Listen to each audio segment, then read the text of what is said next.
Ah, Texas, the land of big skies, bigger egos, and the biggest game of who could pretend Jim Crow never happened. Welcome to the latest episode of Why Do We Have to Do This Again? Featuring the Lone Star State's bold stance against DEI, diversity, equity, and inclusion. Because nothing says free market of ideas like setting that market on fire and replacing it with a company store that sells only one brand of thinking. Binary. Now, conservatives will tell you that DEI is woke indoctrination, which is a phrase they repeat so often I'm starting to think that it's their safe word.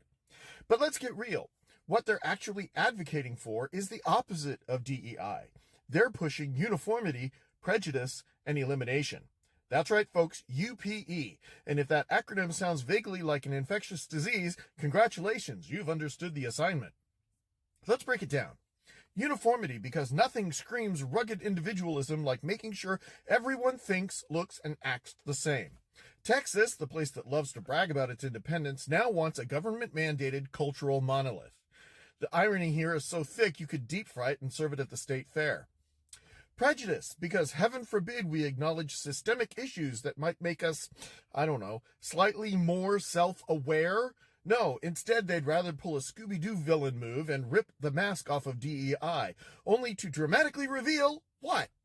People of different backgrounds existing in the same space? Oh, the horror!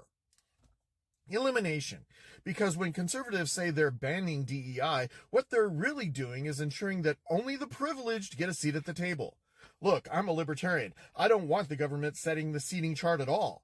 But these guys are essentially flipping the table, yelling meritocracy, and then hiring their nephew who failed out of business school because he has potential.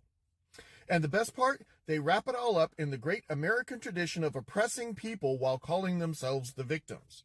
They courageously defend their right not to consider the existence of people who don't look like them. It's like when my cat hides under the couch because he thinks the vacuum cleaner is coming for his soul. Now look, I'm not saying DEI is perfect. Anything government mandated is usually about as efficient as the DMV running a dating app. But if your solution to overreach is more overreach, congratulations, you just played yourself. But here's the good news. People are paying attention.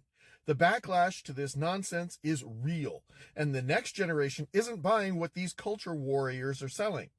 So Texas lawmakers can keep passing their performative bans, but history has a funny way of proving that diversity is inevitable, whether they like it or not.